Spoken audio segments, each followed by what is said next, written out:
Good morning all of you. In previous lecture हमने क्या पढ़ा था? हमने कल दो न्यूक्लियस के लिए दो मॉडल पढ़े थे। एक तो न्यूट्रॉन प्रोटॉन मॉडल और एक हमने पढ़ा था प्रोटॉन इलेक्ट्रॉन मॉडल। ठीक है, इन दोनों मॉडल्स की सार्थकता कितनी थी वो भी हमने देख ली। जो हमारा इलेक्ट्रॉन प्रोटॉन मॉडल था वो तो अस्तित्व में नहीं माना गया, क्योंकि उसके जो हमने 4 हाइपोथेसिस लगाई वो सारी की सारी गलत हुई। फिर हमने प्रोटॉन और न्यूट्रॉन वाली हाइपोथेसिस लगाई थी जो सही साबित हुई। ठीक है, तो ये आपके मॉडल कंप्लीट हो गए। नेक्स्ट हम एक इम्पोर्टेंट टॉपिक पढ़ेंगे, वो है मास स्पेक्ट्रोग्राफ। मास स्पेक्ट्रोग्राफ, द्रव्यमान स्पेक्ट्रोग्राफ बोलते हैं जिसको। तो इसके नाम से ही पता चल रहा है कि जैसे हमारे पास में कोई परमाणु है, एटम है, तो उसके अगर नाभिक का अगर हमें द्रव्यमान निकालना है तो हम कैसे निकालें? तो उसके लिए एक डिवाइस बनाई गई थी जिससे हम किसी भी एलिमेंट का मास फाइंड आउट कर सकते हैं, और उसी को ही हम बोलते हैं मास स्पेक्ट्रोग्राफ। ठीक है, कि ऐसी डिवाइस या a device by which we can find out the mass of any element is known as mass spectrograph. किसी भी नाभिक का द्रव्यमान ज्ञात करने के लिए जो युक्ति बनाई गई, जो डिवाइस है, उसको हम बोलते हैं द्रव्यमान स्पेक्ट्रोग्राफ। अब स्पेक्ट्रोग्राफ क्यों बोला जाता है?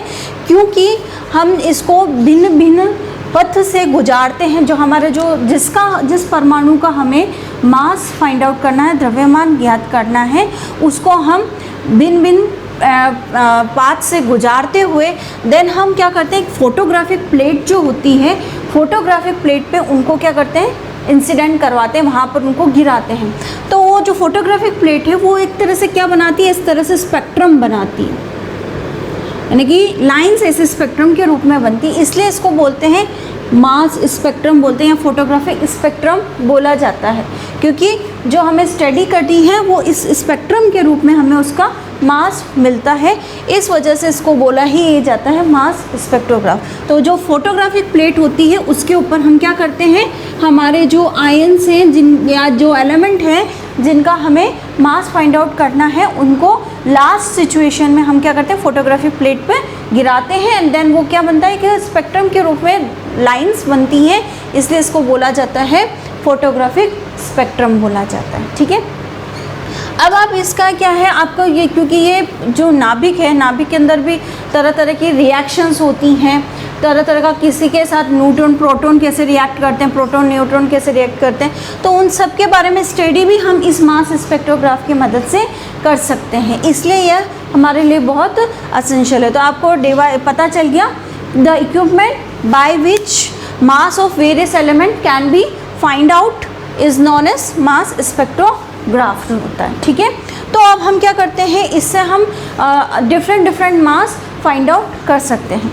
अब हमारे पास में ये है कि हम इस मास स्पेक्ट्रोग्राफ के भी बहुत सारे पार्ट्स होते हैं। मेन तो मैं आपको 3 मेनली बता देती हूँ। सबसे पहला होता है आयन सोर्स। आयन सोर्स होता है। तो आयन सोर्स और कुछ भी नहीं है, ये वो सोर्स है जिसका हमें जिस एलिमेंट का हमें मास फाइंड आउट करना होता है। ठीक है, किसी भी परमाणु का, जिस परमाणु का हमें मास फाइंड आउट करना होता है, वो जिसके अंदर ये रखा जाता है या वो उसका सोर्स कहलाता है, और इसके अंदर से हमें आयन्स बाहर निकलते हुए प्रतीत होते हैं। ठीक है, तो आयन सोर्स और कुछ नहीं है, सोर्स है जिसका हमें क्या करना है, मास, जिस एलिमेंट का हमें मास फाइंड आउट करना होता है। इसके अंदर भी हम वही मैग्नेटिक फील्ड और इलेक्ट्रिक फील्ड एक दूसरे के परपेंडिकुलर लगाते हैं, और इसी वजह से हमारे पास में क्या होता है, आयन सोर्स में क्या करते हैं हम मैग्नेटिक फील्ड लगाने की वजह से आपका जो पार्टिकल है, जो एलिमेंट है या आयन है, वो क्या होते हैं, मैग्नेटिक फील्ड लगाया है हमने, तो वो क्या होगा, उसको सर्कुलर पाथ में मूव कराने की कोशिश करेगा। तो जो सर्कुलर पाथ में वो घूम रहा है, और मैग्नेटिक फील्ड होने की वजह से यहाँ पर उस पर क्या लग रहा है, अभिकेंद्रीय बल भी लग रहा है, क्योंकि आपको पता है जब चुंबकीय क्षेत्र लगाया जाता है तो आपका जो पार्टिकल है उस पर अभिकेंद्रीय बल भी लगेगा, जो उसको क्या करेगा, सर्कुलर ऑर्बिट में घुमाने की कोशिश करेगा। ठीक है, तो इसके बारे में हम बाद में देख लेंगे। सेकंड है आपका फिल्टर। फिल्टर क्या होता है, जैसे हमारे पास में जो आयन सोर्स है, आयन सोर्स से जो आपके आयन्स निकल रहे हैं उनकी क्या होती है, डिफरेंट एनर्जी होती है, मोमेंटम होता है, वेलोसिटी होती है और एक्सेट्रा बहुत सारे जो ऐसी चीज़ें होती हैं उनमें क्या होती हैं, अलग अलग होती हैं। तो एक ही आयन में, यानी कि जो इस आयन सोर्स में हर एलिमेंट, हर जो आयन्स हैं उनकी एनर्जी डिफरेंट होगी, मोमेंटम डिफरेंट होगा, वेलोसिटी डिफरेंट होगी। तो हम क्या करते हैं, हमें तो पर्टिकुलर एनर्जी वाले, अगर हमें चाहिए कि हमें इसी एनर्जी वाले एलिमेंट का मास कितना होगा, तो इसी मोमेंटम, एक ही पर्टिकुलर मोमेंटम यानी कि संवेग वाले जो आयन्स हैं उनका मास क्या होगा, या पर्टिकुलर कोई वेलोसिटी है या वेग है तो उनका आपके मास क्या होगा, और कोई इसकी डिफरेंट कोई प्रॉपर्टी है उससे रिलेटेड, तो उनके लिए हमें क्या होता है, अलग अलग तरीके के क्या होने चाहिए, फिल्टर होने चाहिए कि आपके इस पर्टिकुलर एनर्जी वाले जो भी हैं आयन्स वो इसी में ही फिल्टर हो जाएंगे, यानी कि यही एनर्जी वाले आयन्स जो होंगे वो बाद में बाहर निकलेंगे, या पर्टिकुलर मोमेंटम वाले ही जो आपके होंगे वो बाहर निकलेंगे, या वेलोसिटी वाले होंगे वो ही क्या होंगे, इस टेक्निक से बाहर निकलेंगे। यानी कि फिल्टराइजेशन कर दिया जाता है, इनको छान लिया जाता है कि हमें इसी एनर्जी वाले चाहिए, इसी संवेग वाले चाहिए, या इसी वेग वाले हमें पर्टिकुलर एलिमेंट या आयन चाहिए। तो फिल्टर का काम फिल्टराइजेशन करना है। और थर्ड आपकी क्या होगी, नेक्स्ट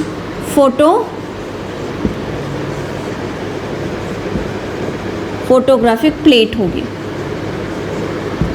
जब ये फिल्टराइजेशन हो जाता है तब हम क्या करते हैं, एक फोटोग्राफिक प्लेट आखिर में रखते हैं, और उस फोटोग्राफिक प्लेट पर हम क्या करते हैं, हमारे जो पर्टिकुलर प्रॉपर्टी वाले जो भी आयन्स होंगे उनको हम इन फोटोग्राफिक प्लेट पर क्या करते हैं, इंसिडेंट करा देते हैं। और जैसे जैसे हम भी हमारा पिक्चर करते हैं तो हमारा क्या होता है, वहाँ पे नेगेटिव बनता है, तो इसी तरह से इनका भी क्या होगा, उस फोटोग्राफिक प्लेट पर पिक्चर बनेगा, और वो पिक्चर हम एक तरह से इस तरह से बनता है, वो स्पेक्ट्रम के रूप में बनता है, इसलिए हम इसको क्या बोलते हैं, फोटोग्राफिक स्पेक्ट्रम बोलते हैं। देन हम इसको डिटेक्ट कर लेते हैं, इसकी स्टडी करते हैं, जिससे हमें इनका जो आयन्स हैं, जो पर्टिकुलर एनर्जी के, पर्टिकुलर वेलोसिटी के या पर्टिकुलर मोमेंटम के जो भी आयन्स हैं उनका हमें मास फाइंड आउट हो जाता है। तो इन तीन टेक्निक से या इन तीन डिफरेंट प्रोसेस से हम हमारे किसी भी एलिमेंट का मास फाइंड आउट कर सकते हैं। तो ये एक तरह से इसके क्या है, पार्ट हैं। जो मास स्पेक्ट्रोग्राफ के पार्ट कौन कौन से, ion source, filter and photographic plate. अब आप जो आयन सोर्स पढ़ेंगे वो तो ठीक है, फिल्टर में भी आपके बहुत सारे फिल्टर हो जाएंगे, जैसे पर्टिकुलर एनर्जी वाले फिल्टर बनेंगे, पर्टिकुलर मोमेंटम वाले फिल्टर बनेंगे, पर्टिकुलर वेलोसिटी वाले फिल्टर बनेंगे। तो इस तरह से आपके अलग अलग फिल्टर बहुत सारे बन जाएंगे आपके। ओके, अब हम इनके बारे में ही स्टडी करेंगे कि आयन सोर्स में आखिरकार होता क्या है, फिल्टराइजेशन में आखिरकार होता क्या है, और फोटोग्राफिक प्लेट में आखिरकार क्या होता है।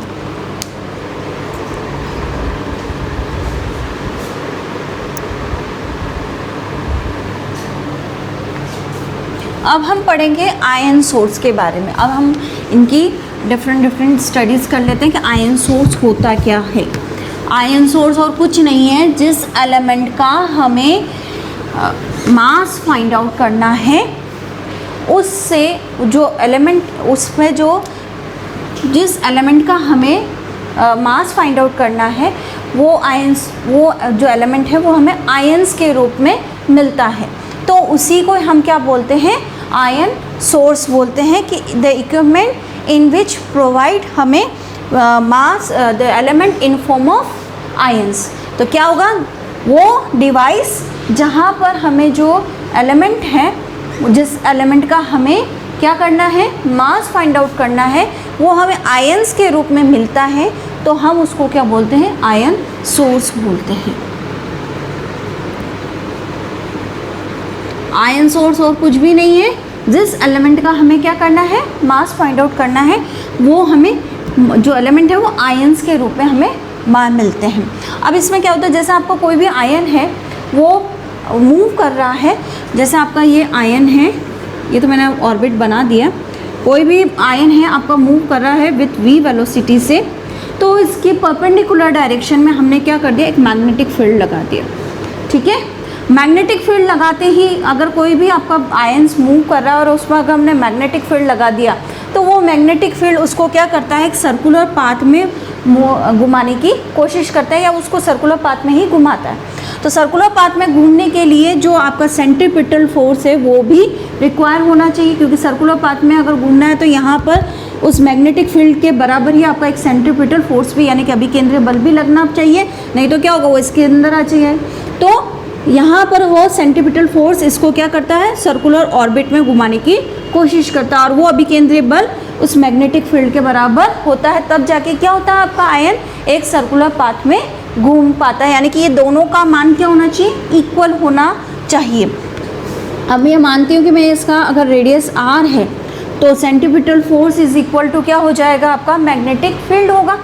ठीक है, तो इन दोनों को अगर हमें इस सर्कुलर पाथ में ही घुमाना है आयन को, तो ये दोनों फोर्स क्या होने चाहिए, आपके इक्वल होने चाहिए ना, ऑपोजिट सेंस में होने चाहिए। तो आपका क्या हो जाएगा, अगर आपका मैग्नेटिक फील्ड लग रहा है, मैग्नेटिक फील्ड कितना होना चाहिए, क्या होती है मैग्नेटिक फील्ड की value, Q V cross B, Q charge, V velocity, V magnetic field, then किसके इक्वल होना चाहिए, आपके सेंट्रीपिटल फोर्स के बराबर, यानी कि अभिकेंद्रीय बल के बराबर होना चाहिए। अभिकेंद्रीय बल का क्या फॉर्मूला आता है, mv square by r, mv square by r, क्योंकि r क्या है आपकी इसकी रेडियस है। तो आपका ये तो क्या हो जाएगा, इसको कैपिटल रखा, v क्रॉस b ये वेलोसिटी है ये, तो अब आपके क्या बन जाएगा, mv स्क्वायर बाय r। अब इसको हम सॉल्व कर लेते हैं, क्योंकि आपका जो मैग्नेटिक फील्ड है वो क्या है, परपेंडिकुलर डायरेक्शन में है, और परपेंडिकुलर डायरेक्शन में तो 90 डिग्री का एंगल बनेगा, तो v क्रॉस b यानी क्या बन जाएगा, v b sine of theta. ठीक है, और थीटा कितना है आपका, 90 डिग्री है, तो क्या हो जाएगा, साइन 90 की वैल्यू 1, तो ये क्या बन गया, Q V B is equal to M V square by R. ठीक है, अब आपके क्या हो जाएगा, इसको फर्दर सोल्व कर लेंगे, Q इज इक्वल टू क्या, एक V से तो V आपका क्या हुआ, कैंसिल आउट हो गया, ये V से V कैंसिल आउट, ये वही V है ये, अब V से V कैंसिल आउट हो तो क्या बन गया आपके, Q B is equal to M V by R. M V क्या बनता है, एम वी संवेग, तो क्या हो जाएगा, Q B P by R. ठीक है, अब इसको Q को हम क्या लिख सकते हैं, चार्ज के रूप में, P बाय आर। अब हम इसको लिख देंगे, Q के लिए हम क्या लिख सकते हैं, NE के रूप में, तो NEB P by R. Okay, next इसको और सॉल्व क्या करना है हमें, नेक्स्ट हम किसका मान निकाल सकते हैं, B इज इक्वल टू क्या हो गया आपके पास में, B is equal to P R N E. Okay, ये आपका क्या हो गया, मैग्नेटिक फील्ड का मान आ गया है।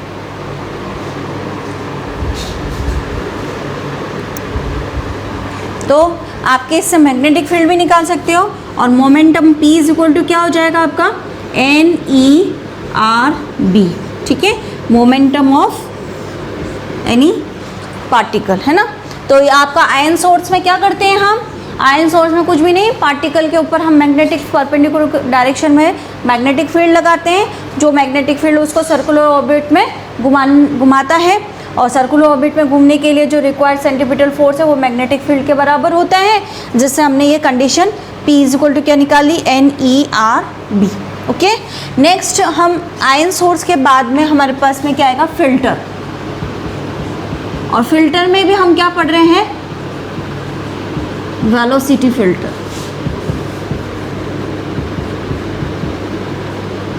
ठीक है, अब वेलोसिटी फिल्टर में भी यही है कि हमारे पास में जो आयंस होंगे वो क्या होंगे, डिफरेंट वेलोसिटी वाले होंगे। तो अगर हम एक पर्टिकुलर यानी कि एक फिक्स्ड वैल्यू वाला वेलोसिटी चाहिए वाले वेलोसिटी वाले ही आयंस चाहिए, तो हमें कौन सा फ़िल्टर लगाना पड़ेगा? वेलोसिटी फ़िल्टर लगाना पड़ेगा। इसमें आपको फिक्स्ड वेलोसिटी वाले आयंस प्राप्त होते हैं, ठीक है। इसमें हमें फिक्स्ड वेलोसिटी वाले आयंस मिलते हैं। अब इस वेलोसिटी फ़िल्टर में क्या टेक्निक हम यूज़ करते हैं? इसके अंदर हम यूज़ करते हैं जो हमारा इलेक्ट्रिक फील्ड है, इलेक्ट्रिक फील्ड और मैग्नेटिक फील्ड का यूज़ करते हैं हम। एंड मैग्नेटिक फील्ड दोनों को इस तरह से, दोनों की ऐसे फिक्स वैल्यू रखते हैं और इस तरह से यूज़ करते हैं कि हमारे पास में जो पार्टिकल है, जो चार्ज पार्टिकल है, वो स्ट्रेट लाइन में मूव करें और ये एक दूसरे के क्या हो? परपेंडिकुलर डायरेक्शन में हो, ठीक है। तो फिक्स्ड वेलोसिटी वाले आयंस प्राप्त करने के लिए हम कौन सा फ़िल्टर यूज़ करते हैं? वेलोसिटी फ़िल्टर यूज़ करते हैं। और इसके अंदर भी जो इलेक्ट्रिक फील्ड और मैग्नेटिक फील्ड फिक्स्ड वैल्यू वाले लगाते हैं और एक दूसरे के परपेंडिकुलर डायरेक्शन में लगाते हैं, ताकि हमारा जो आयन हो वो स्ट्रेट लाइन में मूव कर सके। तो electric field is equal to magnetic field अगर हम करते हैं तो कितना हो जाएगा? इलेक्ट्रिक फील्ड का मान होता है क्यू ई और मैग्नेटिक फील्ड हम आपको बताया क्यू वी क्रॉस डी। और अगर आपका परपेंडिकुलर है तो साइन थीटा क्या हो जाएगा? 90 डिग्री। तो आपके Q E is equal to क्या हो जाएगा? क्यू वी बी, क्यू से क्यू कैंसिल आउट हो गया, तो v इज इक्वल टू क्या बन गया आपके पास में? E by B. तो इस पर्टिकुलर वेलोसिटी वाले हमें आयंस इससे प्राप्त हो जाते हैं, ठीक है। तो ये फॉर्मूला हम किसके लिए यूज़ करते हैं? जो इस वेलोसिटी वाले, यानी कि इस पर्टिकुलर वेलोसिटी वाले आयंस के लिए, ठीक है। अब हम नेक्स्ट याद करेंगे फ़िल्टर होगा हमारा, वो है एनर्जी फ़िल्टर। एनर्जी फ़िल्टर में भी जैसे हमें पर्टिकुलर एनर्जी वाले ही आयंस चाहिए, तो हम उन्हीं एनर्जी वाले आयंस को प्राप्त करते हैं। तो इसके अंदर हम और कुछ भी नहीं करते, हमारे क्या है, इसके अंदर हमें कैपेसिटर का, पैरेलल प्लेट कैपेसिटर का यूज़ किया जाता है। और पैरेलल प्लेट कैपेसिटर का इस तरह से यूज़ करते हैं कि उनके बीच में हमारे पास में पोटेंशियल डिफरेंस क्या हो? V हो, ओके। V होने के बाद में आपके पास में जो इलेक्ट्रिक फील्ड लग रहा होगा वो क्या होगा? QV। और आपके जो जैसे ही पोटेंशियल V लग रहा है तो उनके ऊपर जो चार्ज पार्टिकल्स के ऊपर एनर्जी कितनी प्रोवाइड हो जाएगी पोटेंशियल की वजह से? आपकी काइनेटिक एनर्जी हाफ mv² हो जाएगी। और half mv² is equal to क्या हो जाएगा? QV। और इनको हम रखेंगे तो हमें पर्टिकुलर एनर्जी वाले क्या बन जाएंगे? आयंस मिल जाएंगे। तो सबसे पहले जो एनर्जी फ़िल्टर है, उस एनर्जी फ़िल्टर में भी हमारे पास में 2-3 तरीके के एनर्जी फ़िल्टर्स होते हैं, जैसे पैरेलल प्लेट कैपेसिटर वाला, एक सिलेंड्रिकल प्लेट कैपेसिटर वाला, ठीक है।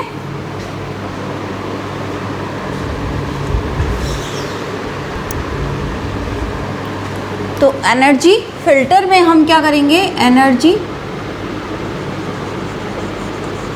एनर्जी फ़िल्टर भी बहुत तरीके के होते हैं। उसमें आपका क्या है? Parallel plate capacitor energy filter, यानी कि आपका जो कैपेसिटर है, संधारित्र है, वो समांतर वाला जो संधारित्र है वो उसको यूज़ करते हैं। इसके अंदर हम क्या करते हैं? पर्टिकुलर एनर्जी वाले ही हमें क्या मिलते हैं? आयंस मिलते हैं। इसमें क्या प्रोसेस होता है हमारे पास में? जैसे ये पैरेलल प्लेट कैपेसिटर है, 2 प्लेट होती है, यहाँ पे पॉजिटिव आयंस, यहाँ नेगेटिव आयंस, ठीक है। और अगर हमने अब इसके ऊपर क्या कर दिया? पोटेंशियल V अप्लाइड कर दिया, ठीक है। तो अब क्या होगा? जो भी आयन सोर्स से जो हमारे आयंस होंगे वो क्या होंगे? इससे पास आउट होंगे। इससे पास आउट होंगे तो उनके ऊपर क्या निकलेगा? पोटेंशियल V अप्लाइड होगा। जैसे ही इनके ऊपर पोटेंशियल V अप्लाइड होगा, वो क्या होंगे? उनको काइनेटिक एनर्जी उनके अंदर जनरेट होगी। तो क्या हो जाएगा? हमारा जो E है वो किसके बराबर होगा? QV। और QV इज इक्वल टू आपके पास में किसके बराबर हो जाएगी? हाफ mv², ठीक है। हाफ mv², ये पोटेंशियल है, ये वेलोसिटी है। तो QV इज इक्वल टू क्या हो गया? Half mv²। अब Q की जगह हम क्या लिख सकते हैं? अगर हमारे पास में चार्ज पार्टिकल्स, तो N × E, V is equal to half mv²। तो ये आपका किसकी कंडीशन हो गई, पर्टिकुलर एनर्जी के लिए ये कंडीशन हो गई। v यहाँ पे वेलोसिटी और v यहाँ पर पोटेंशियल है। तो किसका है ये, पैरेलल प्लेट कैपेसिटर का। ऐसे आपके क्या होगा, सिलेंड्रिकल प्लेट कैपेसिटर होगा। इसके अंदर भी हम क्या होते हैं, हमारे पास में 2 प्लेट्स होती हैं इस रूप में, सिलेंड्रिकल शेप में। ऐसे आपके 2 प्लेट्स हैं जिनके बीच का आपका डिस्टेंस है d, ठीक है। आपके इनके सिलेंड्रिकल प्लेट के बीच का डिस्टेंस कितना है, d। और यहीं पर आपका जो रेडियस ऑफ कर्वेचर है इसका, वो क्या है, r है, ठीक है, सिलेंड्रिकल प्लेट का। तो ये जो d है इस ग्रेटर देन है r से, ठीक है। तो d आपका बहुत ज़्यादा है r से। तो आयन सोर्स से जैसे ही आपके क्या होंगे, यहाँ पे कहीं आयन सोर्स होगा, इस आयन सोर्स से क्या हुआ, आपके वही आपके आयन्स निकले और वही सिलेंड्रिकल शेप वाले पैरेलल प्लेट कैपेसिटर से निकले। और फिर क्या हो जाएगा, इनके ऊपर भी कोई फोर्स जनरेट होगा। तो वो फोर्स कितना होगा, F = QE। और वो फोर्स की वजह से आपकी क्या होंगे, वही एनर्जी जनरेट होगी, 12 mv²/r।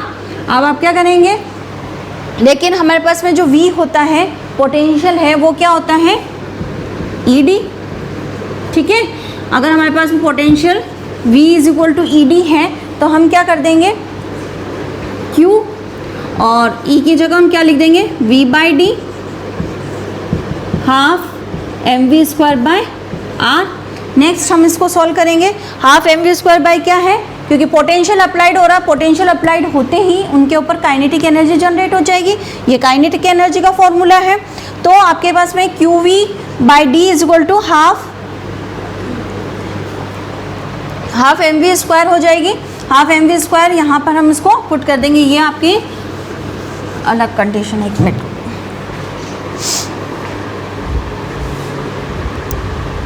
तो अब क्या हो जाएगा, जैसे ही हमने इस सिलेंड्रिकल वाले शेप वाले में हमने क्या करा, इसमें आयंस को मूव कराया। तो आयंस को मूव कराने पर जो आपका फोर्स जो अप्लाइड होगा, F = QE, वो आपके किसके बराबर हो जाएगा, सेंटीपिटल फोर्स के बराबर हो जाएगा। तो F = QE = आपका सेंटीपिटल फोर्स। तो QE = क्या हो जाएगा, सेंटीपिटल फोर्स mv²/r।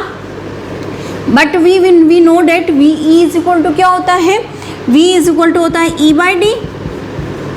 और आपकी काइनेटिक एनर्जी का फॉर्मूला क्या होता है, 12 mv², ठीक है।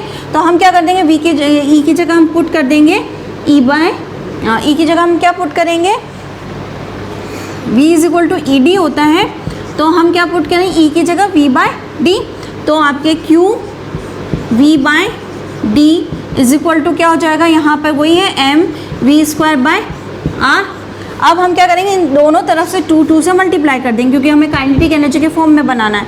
तो QV/2d = होता है mv²/2r, ठीक है। नेक्स्ट हम इसको वापस सोल्व कर लेंगे। तो ये तो क्या बन गया, 12 mv² एनर्जी के फॉर्म में बन गया। तो E = क्या हो जाएगा, यानी कि 12 mv² = क्या बना आपके पास में, QVR/2d। तो ये इसकी ये वाली जो एनर्जी, ये पर्टिकुलर इस एनर्जी वाले के लिए ये सब सिचुएशन होनी चाहिए, तब जाके आपके क्या होंगे, इसी एनर्जी वाले आयंस आपको प्राप्त होंगे। नेक्स्ट है आपके पास में, जैसे मोमेंटम फिल्टर होता है। तो मोमेंटम फिल्टर में भी क्या होगा, जो पर्टिकुलर मोमेंटम वाले ही हमें अगर चाहिए, वही वाले आयंस क्या होंगे, इसमें से बाहर निकल पाएंगे, ठीक है। तो थर्ड क्या हो जाएगा आपका, मोमेंटम फिल्टर। अब इसमें हम नेक्स्ट जो है वो हमारा है संवेग फिल्टर, मोमेंटम फिल्टर पढ़ेंगे। मोमेंटम फिल्टर में भी वही है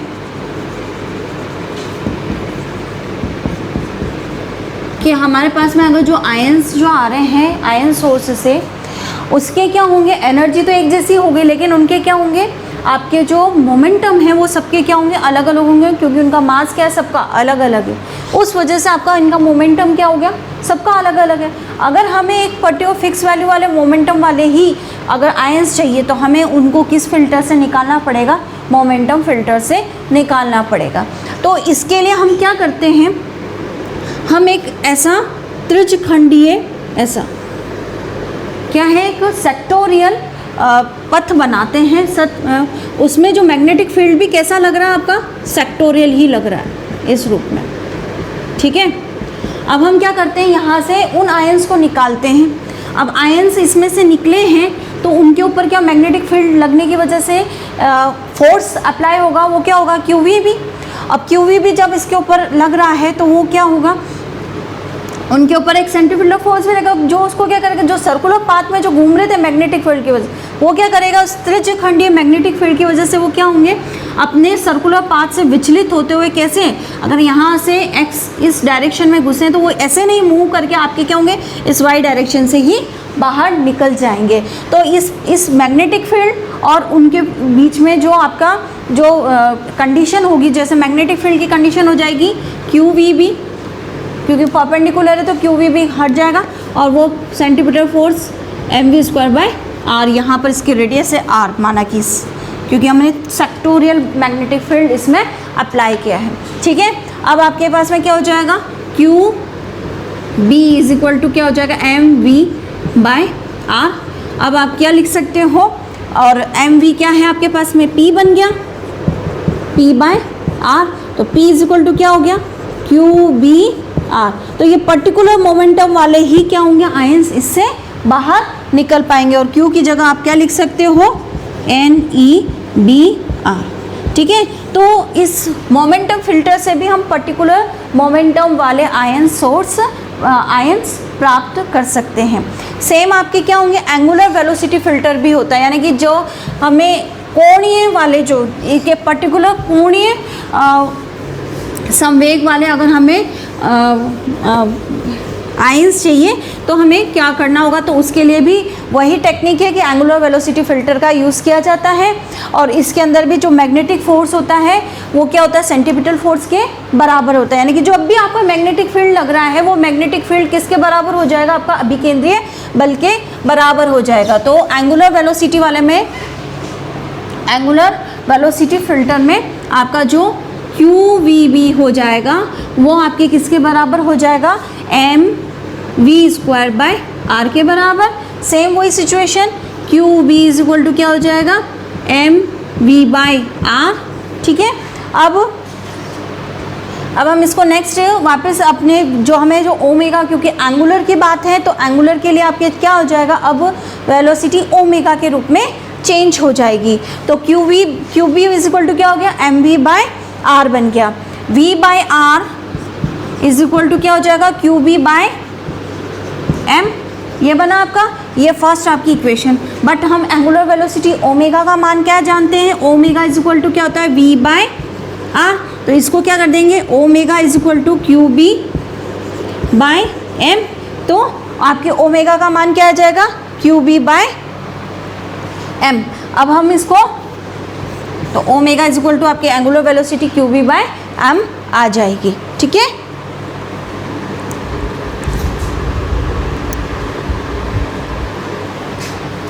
अब हम क्या लिख सकते हैं, क्यू की जगह हम क्या लिख सकते हैं, ओमेगा इज इक्वल टू क्या हो जाएगा, N E B by M.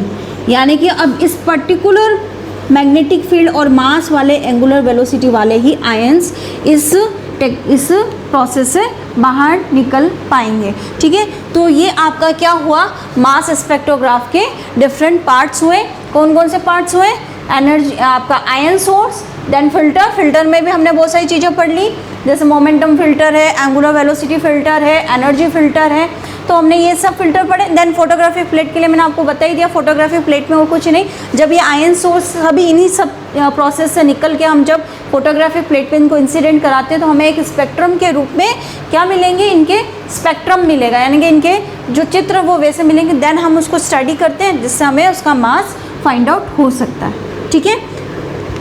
अब हम इस मास स्पेक्ट्रोग्राफ का जो मेन है बेन ब्रिज स्पेक्ट्रोग्राफ, वो हम इसको पढ़ेंगे, ओके।